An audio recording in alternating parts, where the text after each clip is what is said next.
plastic industry, even small and medium enterprises, vegetable vendors across the city and the state of Maharashtra are facing issues. We will get you a comprehensive report and a comprehensive discussion a little later in the day, but let's talk about a special analysis. Activity in the Indian IPO markets is looking bright for the rest of the year as well as over the medium term. This despite markets seeing higher volatility on account of the surge in oil prices, geopolitical tensions and the 2019 elections. Now, amid this backdrop, IPO India conducted an IPO Readiness Survey to look at how to drive a successful IPO in the country. EY surveyed over 50 private equity and non-private equity firms in India to list the factors that a company needs to go public in India. Joining in now to discuss the results of the survey is Sandip Khetan, national leader and partner of EY India. Sandip, thanks a lot for joining in on the show. You know, to begin with, as you pointed out in the survey, the fact of the matter is that the markets are going through a period of volatility. 2017, yes, was a party year of sorts for IPOs, but that hasn't, the exact momentum hasn't continued yet.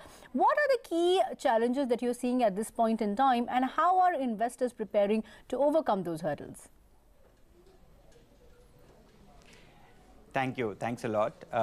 So I think, as you rightly said, I think year 2017 was a blockbuster year for the Indian IPO. We saw a lot of companies in the financial services space raised capital last year. And as we reflect upon whatever progress we've made so far in 2018 and the amount of pipeline we see in the marketplace, I think there is a significant amount of activity continue to be happening in this space already.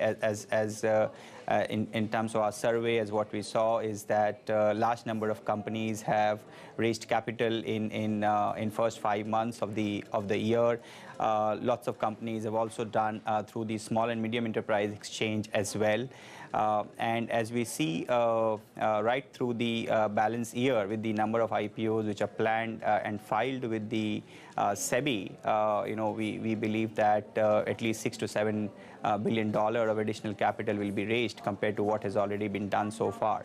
So I think there are many challenges, as you asked. I think there are many challenges, which is volatility, the oil prices, the political landscape. But from an IPO market activity, I think market continue to be supportive of some of the good papers which is out there. I think the domestic flow of capital continue to be very, very robust, and some of that is supporting the IPO activity in general. You know, Sandip, one of the points that are mentioned in the report on the challenges is overpricing and not having the right management for a successful IPO. How exactly can investors who are looking for an exit, how exactly for our companies that are looking to go public override these issues? What is the right pricing mechanism then? Yeah, so I think one of the things which has come out very clearly, I think in our survey and the study what we did is that the amount of return which has been generated for an investor post-listing, and that has a direct correlation to the right pricing or the credibility of the management. I think what we saw very clearly is that the companies which are backed by private equity have consistently outperformed the index as well as outperformed the other set of companies which are not backed by private equities. And last couple of years, we've seen significant amount of exits which have happened by way of companies which were backed by private equities. So why do you think, just to interrupt you a bit over here, why do you think that is the case, that we are actually seeing companies backed by PE players have more successful IPO even in terms of pricing and reception? Why is that the case? I think we just did an IPO conclave as well, you know, in Delhi and in Mumbai. And I think the theme which has emerged is that when we have a private equity investor with a company, I think there is a lot of focus right from day one is not only on growth but also on governance. And companies which are focused on the right set of governance metrics, you know, one who's looking at growth, and they bring in the right set of practices. They help companies to look at some of their objectives very, very strategically, and they help and they part. So any such company also, they're not looking exit completely when they want to do an IPO. So again, what we have seen experience is that they look at IPO also as one of the milestone event, and they continue to stay invested with such company for a much longer horizon. So I think their whole focus on bringing in the right level of governance, continue to engage with the management, provide them the strategic inputs, engage with the other investing companies. I think all of them put together, I think works to the advantage of those companies. Okay, obviously, better backing always helps. The other point I wanted to ask you, Sandip, was a point that is mentioned in the report about reducing the window. Essentially, because of the volatility, the window for deals, as per the survey, will be shorter as compared to last year. Tell us case studies or instances of where that has actually happened.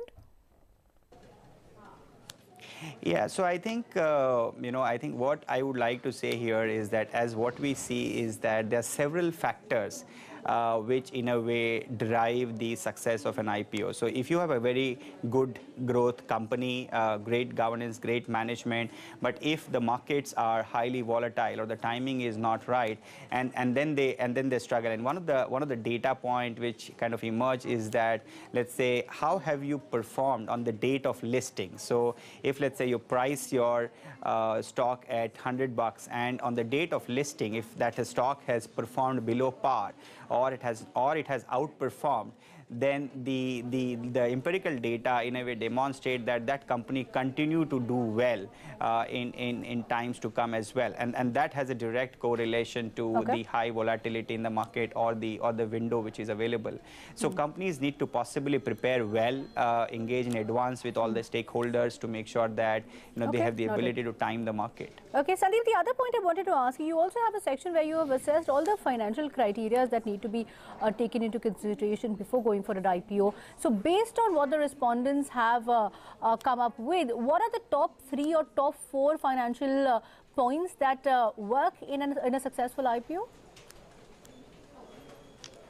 Yeah, so I think the cash flow continue to be the driving force. So companies should have a good ability to generate a sustainable amount of cash flow. The return on equity is another kind of a benchmark which has been followed by many of the investors. Again, both consistent from a private equity investors versus a company which are not backed by a private equity. And then there are several other kind of profitability ratios which have been consistently looked at by the market. But when you look at, from a growth and ROE are the two most common themes. Yeah, cash flow and the ROE. Okay, fair enough. Sandeep, one last question to you. If you look at 2018 calendar year versus 2017, is 2018 going to be as good as 2017? And point number 2 was, is the second half of the year, of the calendar year, looking better for IPO than the first half? Yeah, so when we look at an overall scenario, I think last year we did close to $11 billion plus of fundraise through the IPO route, and this year, based on the pipeline and success what we have, we already see, I think this number going to be taken over. I think fair degree of margin. What possibly can impact, if at all, any of that is some amount of political uncertainty, if that were to happen as we heading into some of the state elections, I would say, and some of the geopolitical factor like the oil prices and of course the some of the policies of Americas in terms of trade relations with other markets. So I think some of these factors, if let's say assuming some of these factors will stay the way they are today, we believe that I think 2018 will be far better in terms of the number of IPOs as well as the fund which has been raised by companies as compared to 2017. Okay, 2018 will be far better. That's the word coming in from EY. Sandip, thank you very much for joining in on the show and taking us through the details of the very interesting survey. For now, we will have to wrap up this edition of After the Bell.